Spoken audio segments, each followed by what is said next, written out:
ரீசெண்டாக போரூரில் புதுசாக ஓப்பன் பண்ணியிருக்க doctor MS Swaminathan wetland echo park தான் போயிருக்கோம். இந்த பார்க் வந்து காலைல 5 o'clockலேருந்து 10 o'clock வரைக்கும், அப்புறம் ஈவினிங் 4 o'clockலேருந்து 9 o'clock வரைக்கும் ஓப்பனில் இருக்கும்.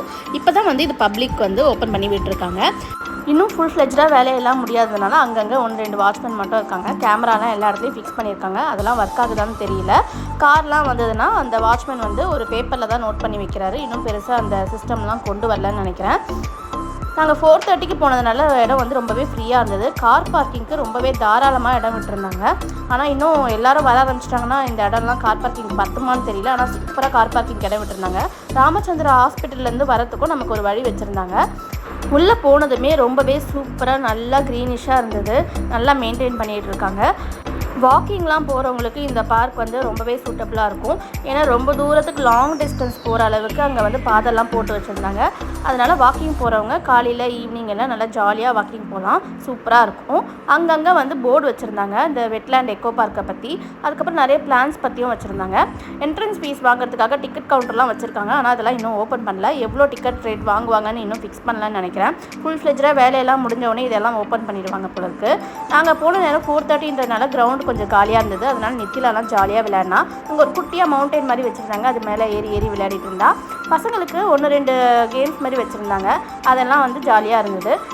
கொஞ்சம் லேட் ஆகிடுச்சுன்னா பசங்க நிறைய பேர் வர ஆரம்பிச்சிருவாங்க. அப்போ விளையாடுறதுக்கு அந்த அளவுக்கு இடம் பத்தாதுன்னு நினைக்கிறேன். நாங்கள் சீக்கிரமாக போனதுனால ஸ்விங்கெல்லாம் கூட காலியாக இருந்தது. புதுசாக ஓப்பன் பண்ணியிருக்க பார்க்கு தான். ஆனால் அதுக்குள்ளேயே வந்து பெல்ட்டெல்லாம் வந்து பிச்சு வச்சுருந்தாங்க. இது வந்து குட்டி குழந்தைங்க விளையாடுறதுக்காக அழகாக ஸ்விங்கு வந்து கட்டி வச்சுருந்தாங்க.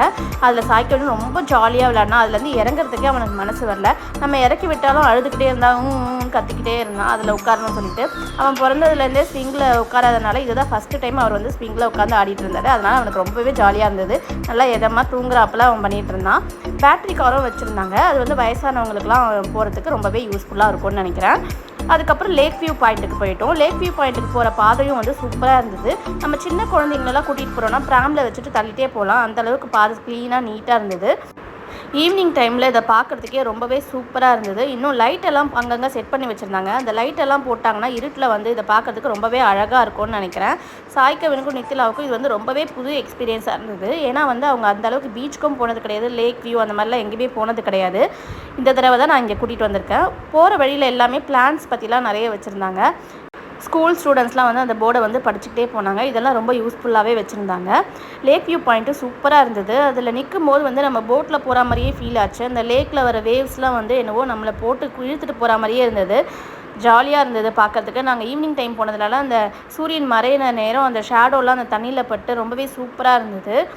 அந்த லேக் வியூ பாயிண்ட்லேருந்து வரத்துக்கு மனசே இல்லை. ஆனால் நம்ம குழந்தைங்கள வச்சுருந்ததுனால அங்கே ரொம்ப நேரம் நிற்க முடியல. பசங்க விழுந்துருவாங்களோன்னு எனக்கு ஒரு பயம் இருந்துகிட்டே இருந்தது. சேஃப்டியாக தான் எல்லாம் கம்பிலாம் போட்டிருந்தாங்க. இருந்தாலும் எனக்கு ஒரு பயம் வந்து இருந்துகிட்டே இருந்தது. அதனால் கொஞ்சம் சீக்கிரமாகவே கூட்டிகிட்டு வந்துட்டேன். தனியாக போனால் இன்னும் கூட கொஞ்சம் நேரம் அங்கே இருந்து இந்த லேக்கோட அழகெல்லாம் நல்லா ரசிச்சுக்கிட்டு நல்லா ஜாலியாக காற்று வாங்கிட்டு இந்த வெயிலுக்கு எதமாக நல்லா சூப்பராக இருந்துட்டு வரலாம். நிறைய பேர் வந்துக்கிட்டே இருந்தாங்க. நேரம் ஆக ஆக வந்துக்கிட்டே இருந்தாங்க. கொஞ்சம் நடக்கிறதுக்கு கூட இடம் இல்லாத அளவுக்கு கூட்டம் வந்துகிட்டே இருந்தது. நல்ல வேலை நாங்கள் சீக்கிரமாக போயிட்டு சீக்கிரமாக வந்துட்டோம். அதுக்கப்புறம் ஒரு ஓரமாக ஸ்டோன் பெஞ்சை பிடிச்சிட்டோம். அங்கே பசங்களுக்கு வந்து பிஸ்கெட்டு, கேக்கு எல்லாம் ஸ்நாக்ஸ்லாம் கொடுத்துட்டேன். நிறைய பேர் ஸ்நாக்ஸ்லாம் எடுத்துகிட்டு வந்திருந்தாங்க. கொஞ்சம் நல்லா கேன்டீனும் ஓப்பன் பண்ண போகிறதா சொல்லியிருந்தாங்க. அந்த வேலையெல்லாம் நடந்துகிட்ருக்கு போல இருக்குது. அந்த ஈட்டரிஸும் வந்துருச்சுன்னா இன்னும் கூட்டம் பிச்சுக்கோன்னு நினைக்கிறேன். ஒரு வழியாக நாங்கள் எல்லாத்தையும் பார்த்து முடிச்சுட்டு கிளம்பிட்டோம். வீக் டேயில் இன்னும் கூட கூட்டம் கம்மியாகவே இருக்கும். நீங்களும் போயிட்டு என்ஜாய் பண்ணுங்கள். ஃபேமிலியோடு போங்க, ஜாலியாக இருங்க. பாய் பாய்.